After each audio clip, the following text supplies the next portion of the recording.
Pues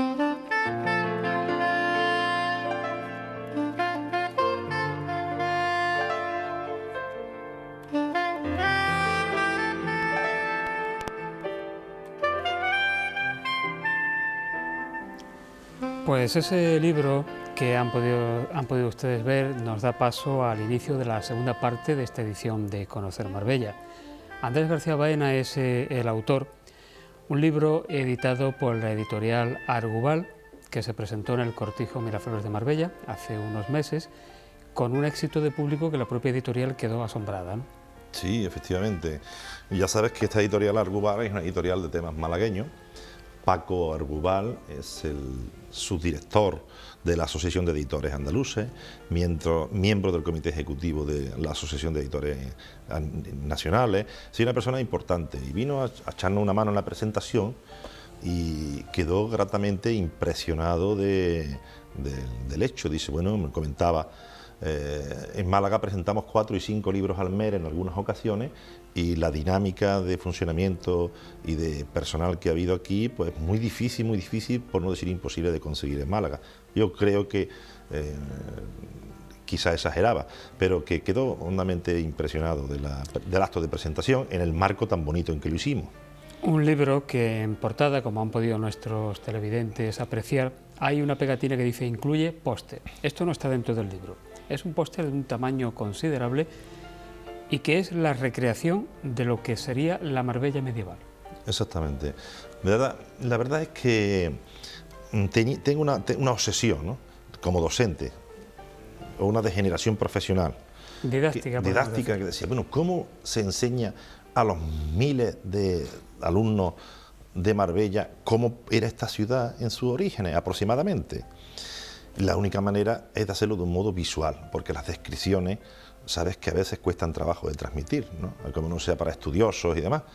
Y entonces me surgió la idea de tratar de hacer un póster que reflejara de la manera más cercana posible, que yo sé, porque claro, lógicamente hay pequeños fallos y algunas lagunas, que intentar transmitir cómo era esta ciudad.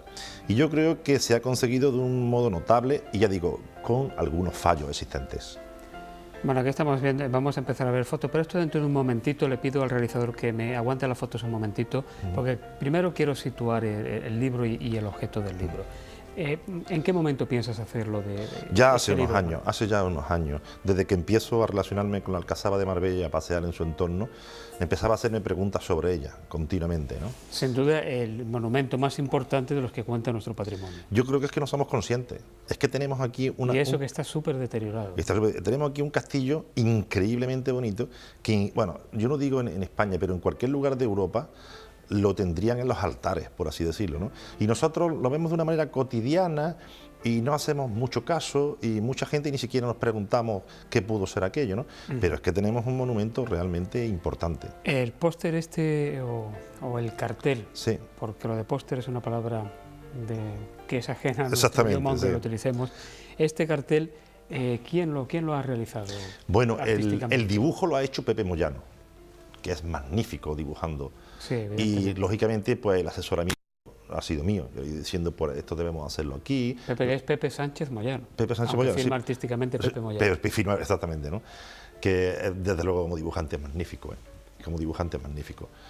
Pero ya te digo, con el asesoramiento mío, ¿no? Lo hemos hecho conjuntamente, yo le he ido indicando cómo debiera ser, por dónde había que... Y él magníficamente, con esas manos que tiene, pues ha sacado un notable. Pues si te parece, vamos a empezar a ver fotos, que estas fotos que vamos a ver están todas ellas contenidas en este libro. Lo digo porque seguramente habrá personas que digan, ¿dónde podemos encontrar esas fotos? Pues están en el libro de Andrés. Yo creo que la mayoría de estas fotos están muy poco difundidas hasta ahora. ¿Dónde encontraste precisamente? No, estas fotos están en el Temburín, en el archivo Temburín. Esto es la Barbacana. Exactamente, esta es la Barbacana. Efectivamente, ahí todas las fortificaciones necesitan un lugar de aguada, diríamos, ¿no?, que es para conseguir agua en un momento determinado. Entonces suelen surgir en un lugar elevado, cerca a un lugar de agua. Y el río el río de la Barbacana, el río de las Tenerías, pues parece ser que en el pasado era bastante más caudaloso que en la actualidad. ahora está embovedado, ¿no? Entonces se hizo una coracha y que junto a una torre albarrana procuraba la aguada en determinadas situaciones, como puede ser un estado de sitio, ¿no? Bueno, ahí tenemos otra foto, es que no la aprecio muy bien desde aquí, pero parece que es Puente Málaga, ¿no? No la aprecio bien, yo creo que sí. Debe ser, claro, sí. lo que pasa es que el recinto urbano está súper modificado, muy modificado. Muy modificado, sí, pero aparte la lejanía Lo que sí se ve muy bien ahí es, a la derecha parece ser que hay restos de un torreón, sí, ¿verdad? Y se ve perfectamente los sillares ahí dispuestos clásicamente siguiendo el modelo califal. Allá en los años 50, en la zona, en uno de los laterales del castillo, junto a la Torre del Cubo, se colocaron ahí unas almenas que no tienen nada que ver con lo musulmán o con lo árabe. Efectivamente, porque los castillos andalusíes, las fortificaciones andalusíes no tenían almenas, estos son elementos posteriores. La mayoría de ellos, curiosamente, a diferencia de la imagen que tenemos, porque claro, lo que se ha traducido ha sido la piedra, los sillares o el tapial en su caso, lo que se hacía es que se enlucían por fuera las murallas y se hacía un falso despiece de sillares y eran pintados de blanco. Entonces el aspecto de estas fortificaciones realmente era blanco. Además, en esta fortaleza de Marbella, en este castillo, que es del siglo X, es de principios del siglo X. Sí, bueno, sobre esto hay una polémica grande y ahí yo en el libro modestamente hago mi propia tesis, ¿no? Asién, por ejemplo, habla en algunos lugares de que puede ser un castillo de época emiral, es decir, hablamos del siglo VIII, del siglo IX. Hay tesis como la de Paco Moreno que nos dice que Marbella como ciudad pudo ser anterior al siglo X, pero que igual tenía otro nombre diferente.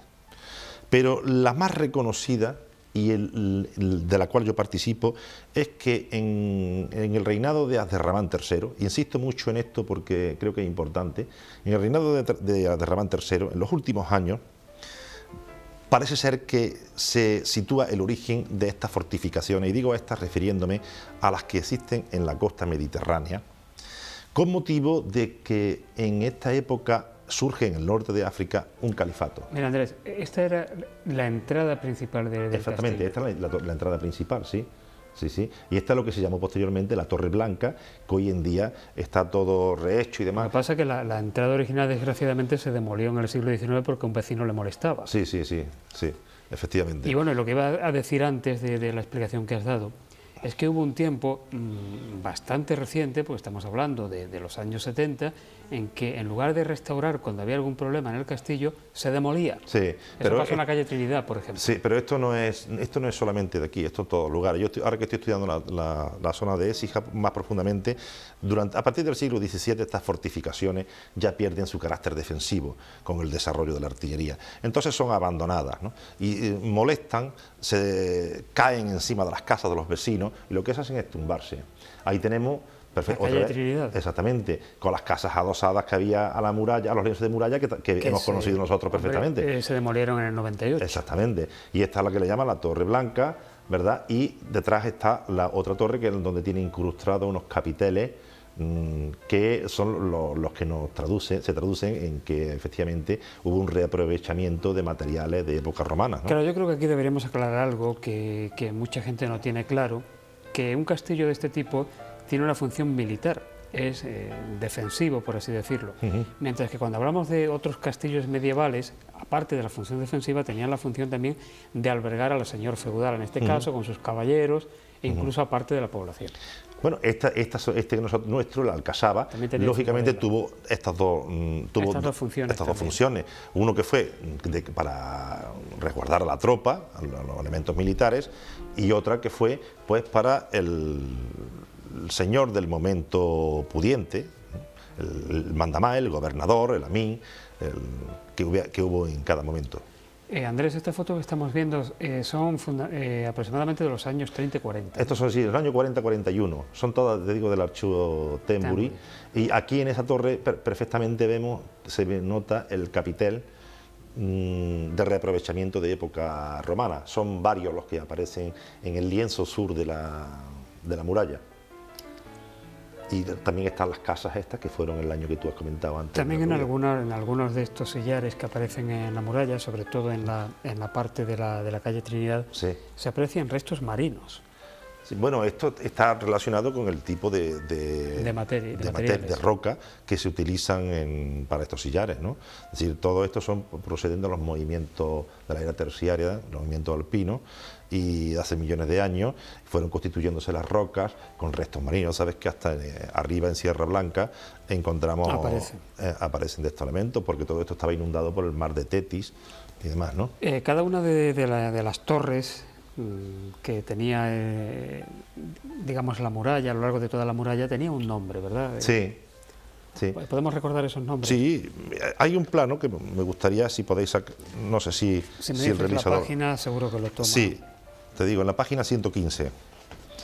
En la página 115. Pues vamos a... Que hay una recreación. 115, hay una recreación muy interesante. Aquí está. Si pudieran pudieran aproximar la cámara, difícilmente, ¿no? Difícilmente. Bueno, aquí en esta foto vemos el núcleo del actual castillo, ¿verdad? Sí. Que a mi juicio fue lo que inicialmente se construyó en aquella época. Es lo que se conoce en este momento como un término árabe que se llama izn, que es, bueno, para designar castillo hay muchas palabras. Ahí está perfectamente, ¿verdad? Es un término árabe que sirve para designar una fortificación y un lugar donde conviven una serie de gente en torno a él. Entonces, posteriormente, probablemente en el siglo XI y XII, se genera la muralla que conforma la ciudad musulmana. Esa muralla está construida con otros elementos, como es con tapial. No sé si estos términos técnicos interesan mucho o no, pero la verdad es que lo que es la alcazaba, lo que es el castillo, el cual estamos viendo ahí una de las torres, se construye con una técnica típica del siglo X, de la época de Ramán III, que es en la que está construida Medina Sahara, que son sillares, es decir, grandes piedras que se disponen a soga y tisón, es decir, a lo largo y a lo ancho, y se van ensamblando. Esta técnica constructiva es de una época rica, como fue el periodo de Ramán III. Posteriormente, en la época de decadencia, se construye lo que se llama tapial, que son dos tablas que se van rellenando de tierra con cal y cantos rodados, formando la muralla. Bueno, parece que no sé si era la Sociedad de Castillos Españoles, a la que pertenecía el anterior cronista de la ciudad, don Antonio Maíz Viñals, databan siempre este castillo precisamente de los tiempos de Ramán III. Sí, es que por todos los elementos, verá, cuando Ramán III sube al poder, lo primero que hace, en el año 912, es someter a la rebelión de los muladíes, como fue la de Inhasun, someter Zaragoza, la marca de Zaragoza le estaba dando muchos problemas, y frente a un califato que surge en el norte de África, fatimí, que pretende cortar la entrada de oro, esclavos y cereales al Andaluz, porque éramos deficitarios en cereales. Entonces, Abderramán III no tiene más remedio que construir una red de fortificaciones costeras para defenderse de este califato norteafricano y generar una gran flota, que se ha estudiado mucho por Lirola Delgado, con sede en Almería. Entonces, en esta coyuntura, en torno a los años 960, que es en el que se construye el castillo de Tarifa, y el castillo de Almería, pues en torno a esta época, 969-70, que es el último año de Abderramán III y primero de Al-Hakem II, es cuando consideramos que se construye el castillo de Marbella. ¿Y por qué? Porque en las fuentes de la época anteriores no hay mención cuando las tropas de Abderramán III y de los emires anteriores pasan por aquí en dirección a Málaga o en dirección a Algeciras, se menciona Montemayor, el castillo de Benavid, se menciona Turrus Hussain, pero nunca se habla de Marbella. Y es a partir del siglo XI-XII ya cuando Al-Idrisi empieza a mencionarlo, o Al-Nubai, que es un autor del siglo XIV, pero cuando se refiere al siglo X ya hace una pequeña referencia a esto, ¿no? Por lo tanto, por la técnica y por las fuentes podemos concluir que esta sería la época de creación o el origen de la fortificación marbellí. ¿Qué partes fundamentales podemos distinguir dentro del castillo? ¿Las partes te refieres en el interior? En el interior me refiero. Es que no hay, vamos, sin un desarrollo de la arqueología no podemos aventurarnos a afirmar nada. Lo que sí podemos decir es que hay una polémica en torno, sabes que está perfectamente diferenciado en dos sectores, el norte y el sur, y hay una polémica, para unos el castillo de Marbella se construyó todo de una vez, y para otros en dos fases diferentes. Yo tengo la idea de que mi tesis, mi hipótesis, es de que inicialmente se hace el recinto sur, siguiendo el esquema cuadrangular de las fortificaciones de esta época, y que posteriormente, bien porque se hizo pequeño o por otro tipo de necesidades, se prolongó en sentido norte. Y de hecho, bueno, esto sin la arqueología y sin fuentes es muy difícil de demostrar, ¿no? Pero si haces una observación detenida de los sillares de los dos recintos, ves cómo hay una diferencia en el desgaste y en la construcción notable y que evidencian épocas diferentes de construcción. Por lo que tú nos preguntas con respecto al interior, pues a lo largo de la historia, respondiendo a las necesidades, ha sido diferente. En época cristiana tuvo unas distribuciones diferentes para el gobernador, el alcaide y demás, y luego en época musulmana pues desconocemos totalmente lo que pudo ser, ¿no? Había ciertas referencias de manera bastante literaria, creo que era un texto del doctor Maíz, donde describía cuando las tropas cristianas entraron en la ciudad y fueron hasta el castillo y demás, y cómo los cristianos gemían en las mazmorras. La pregunta va en el sentido de, ¿hay constancia de la existencia realmente de mazmorras? No hay desarrollo arqueológico para eso. Como para poderlo decir. Nada. Esta es una foto muy curiosa, porque ahí tenemos un signo inconfundible. Efectivamente, que nos lleva a los años exactos lo que fue hecho, ¿no? Esta foto creo que es del año 1941, en plena posguerra. El yugo y las flechas están en plena posguerra, sí. Y la leyenda, como tenemos el monitor demasiado lejos, no lo acercamos a ver, sí, efectivamente. La entrada del Alcazaba es en recodo. Este tipo de puertas en recodo empiezan a hacer en Al-Ándalus ya en el siglo de en época emiral no se construyen, ¿no? Y es que facilitan el elemento defensivo, ¿verdad?, ante una invasión. Y hay puertas con 2 recodos, 3 y hasta 4 recodos, ¿no?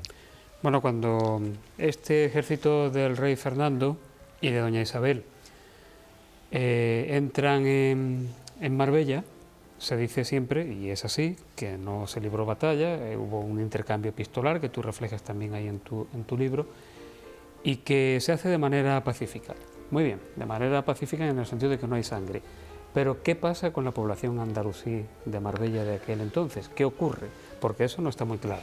Bueno, sí que cuando se conquista en aquella época, la verdad es que se es bastante benevolente con los elementos, al menos teóricamente.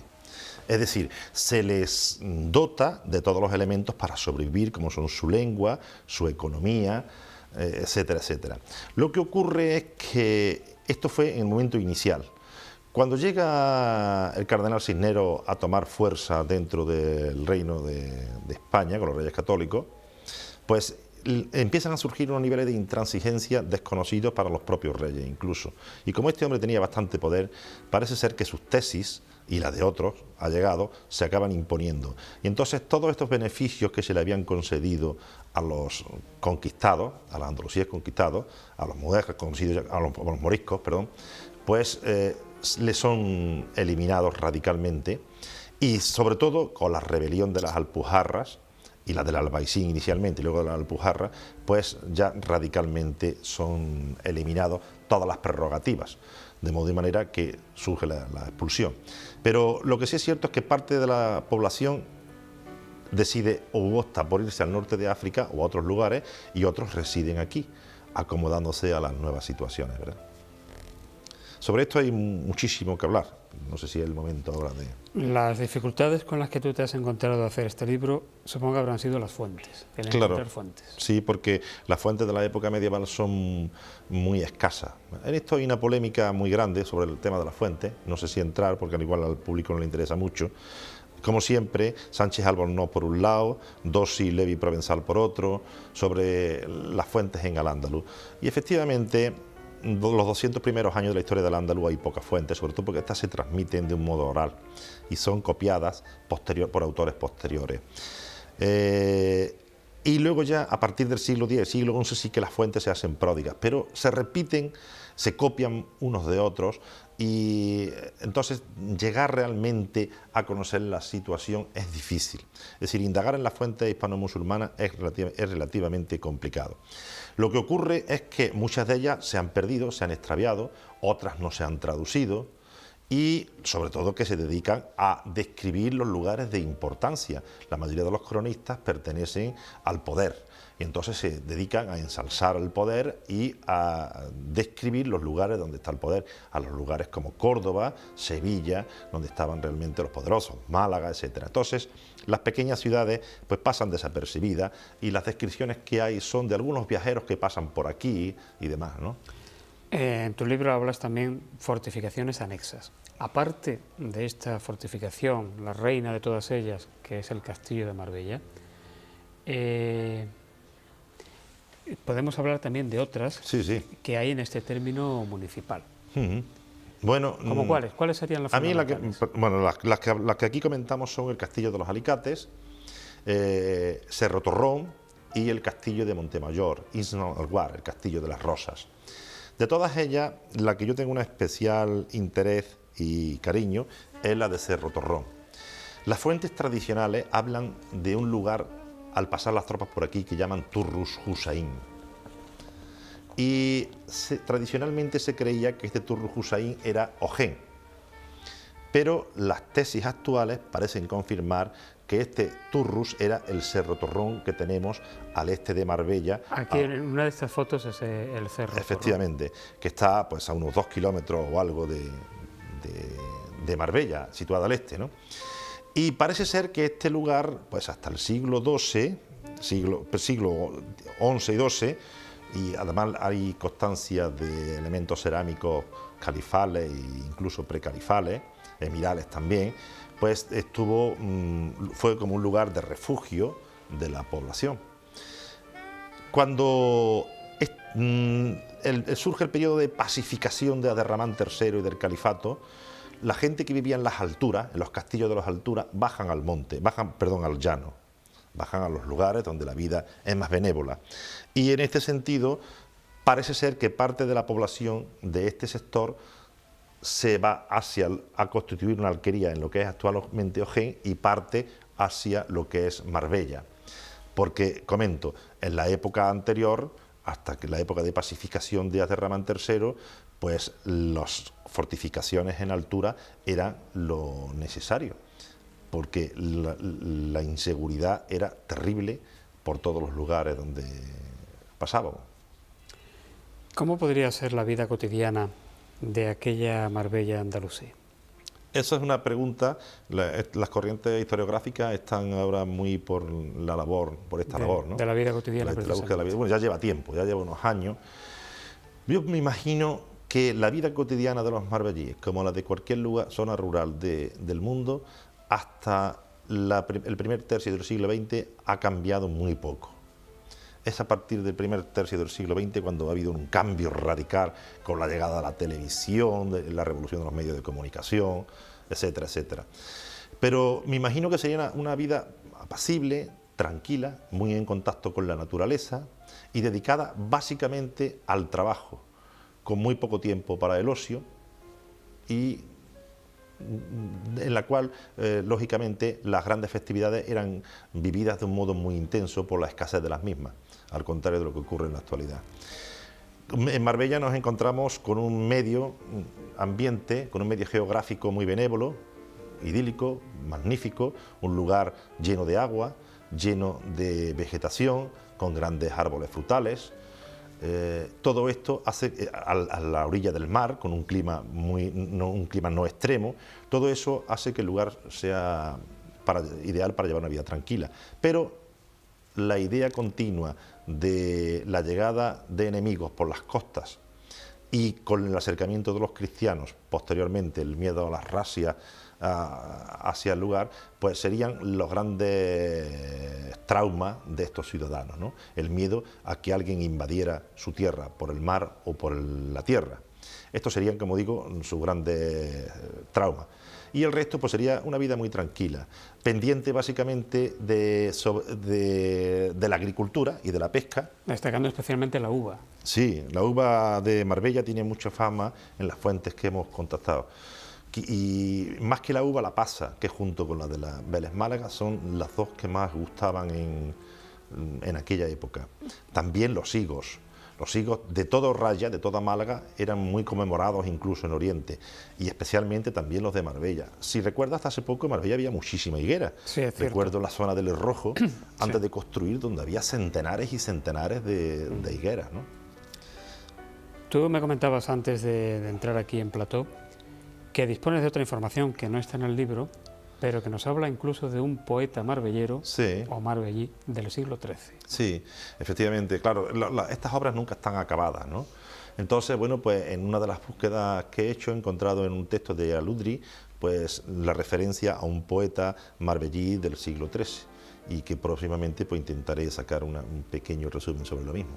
Igualmente he encontrado en el archivo de la historia que una referencia a que un jornalero de Marbella llamado Juan Cervera, en el año 1873, en un lugar llamado Fuente de la Teja, en Río Verde, junto a un horno de cerámica antiguo, encontró una vasija de cerámica con unas 550 monedas árabes de la época. La mitad de ellas eran del año 69 Égira, es decir, que estamos hablando del siglo VIII, y la otra mitad, esta primera mitad, eran de origen oriental. Entonces, al principio no había cecas en Al-Ándalus, y las cecas que se utilizaban eran del norte de África y de Oriente incluso.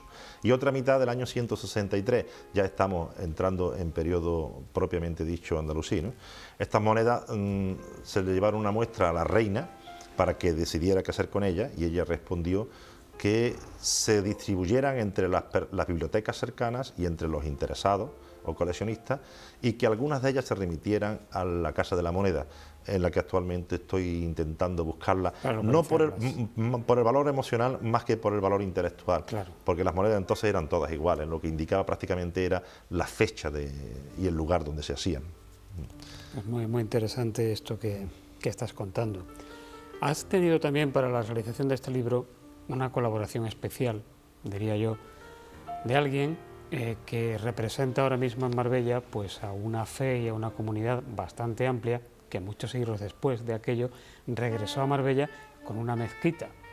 Estoy hablando del imán, Sí, de la sí. mezquita de Marbella. Bueno, no cabe duda de que Al-Bashar, el imán de la mezquita del Rey Saúd de Marbella, es, aparte al margen de una eminencia intelectual, que lo es una persona humana y una persona dedicada totalmente al mundo de la cultura, al margen de sus creencias religiosas. Entonces, cualquier que necesite una ayuda en este terreno va a encontrar ahí un amigo y una persona que le puede ayudar, ¿no? Yo realmente he encontrado en él muchísima ayuda y una gran comprensión, ¿no? Y creo que la figura de este señor hace que nos acerquemos mucho a esta cultura. Ya te comentaba antes lo de la maurofobia, ¿no? Que yo creo que tendríamos que ir traduciendo ya y tratando de evitar este enfrentamiento tradicional. Pero ¿no piensas que eso también se ha dado más que nada por la intervención que determinado elemento del ejército franquista tuvo durante la Guerra Civil y posteriormente? Bueno, hay muchísimos elementos, no solamente ese. Ese pudo ser uno, ¿no? Digo lo del miedo ese. Sí, no, pero al margen de eso, antes incluso hay ya constancia de esa maurofobia, ¿no? Y yo creo que en definitiva viene desde la época de la Reconquista, ¿verdad? Y desde la figura de Santiago Matamoros, ¿no? Sí, Entonces, también en los años 20 con todos los desastres africanos de los claro, ejércitos también. españoles. Entonces, esto, históricamente, bueno, en el siglo XX especialmente, ¿no? Pero, y en la Edad Media y en la época de la Reconquista también. Quizá en los siglos intermedios, en la época moderna, en el siglo XVII y XVIII, incluso en el XIX, no haya muchísimo. Hay un elemento que me gustaría que explicases, Andrés, y serían las posibles localizaciones de los enclaves religiosos musulmanes en aquella Marbella andalusí, porque se ha perdido todo vestigio. Ya, hombre, de Marbella lo que sí tenemos es el entramado urbanístico, que eso es único, ¿eh? Quiero hacer mucha constancia, porque eso de verdad que hay que salvaguardarlo y vivirlo, no solamente guardarlo en una sina, sino vivirlo. Pero sin la labor de la arqueología es muy difícil, Paco. Solamente ya en Simancas encuentras textos de historia ya moderna que hacen referencia a lugares determinados, como son los hornos, como son las fondas, como son los baños. Ahí encima, a través de la historia ya cristiana, podemos acercarnos, porque no hay restos, no hay vestigios, ni hay tampoco excavaciones. Por otro lado, tenemos constancia también de que, al igual que los cristianos, los musulmanes, al igual que los musulmanes hicieron con la llegada a la mezquita, y al constituir la mezquita de Córdoba sobre la primitiva iglesia visigótica de San Vicente, pues los cristianos construyen encima de la mezquita su iglesia. Y también suelen encima de los baños los hospitales. Claro, ¿por qué? Porque la llegada de agua y los lugares son el lugar